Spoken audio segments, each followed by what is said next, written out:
ELI 5. What is autism?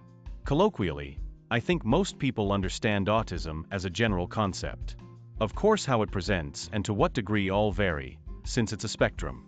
But what's the boundary line for what makes someone autistic rather than just strange? I find it crazy that no one has given you a straight answer yet. A lot of the conversations going on this post are also important, such as the subjectivity of what counts as maladaptive, or why these group of traits are grouped together versus in another way. But those conversations apply to basically all mental diagnoses. There's still an established set of criteria for any diagnosis, autism spectrum disorder included. For context, the US uses the Diagnostic and Statistical Manual of Mental Disorders, 5th edition, DSM-5, as the standard for diagnosing everything from bipolar disorder to OCD to schizophrenia. The DSM-5 criteria for autism spectrum disorder are: 3 required deficits in social interaction. 1. Difficulties in social-emotional reciprocity, including trouble with social approach, back-and-forth conversation, sharing interests with others, and expressing/understanding emotions. 2. Difficulties in nonverbal communication used for social interaction, including abnormal eye contact and body language, and difficulty with understanding the use of nonverbal communication like facial expressions or gestures for communication.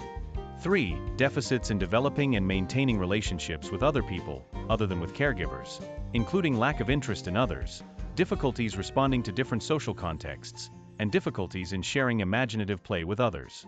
And at least 2 deficits in the following restricted and repetitive behavior.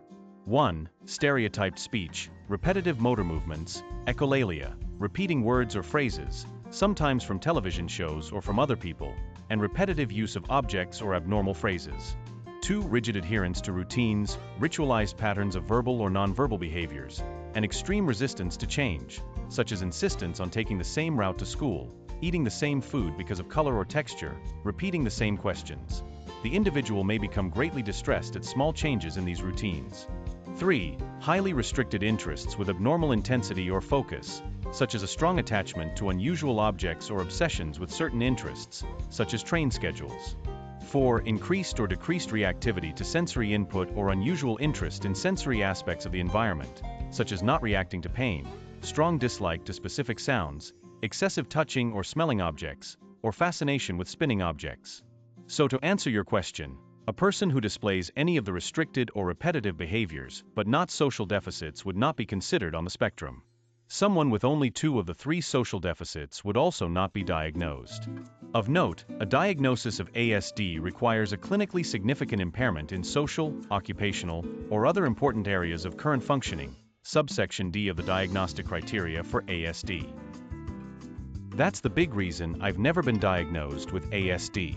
The way it was explained to me, I'm adaptable enough to maintain important functioning. So the best way I figured out to explain my array of symptoms is, I have traits similar to those seen in autism spectrum disorder, but not arising to the level of a diagnosable disorder.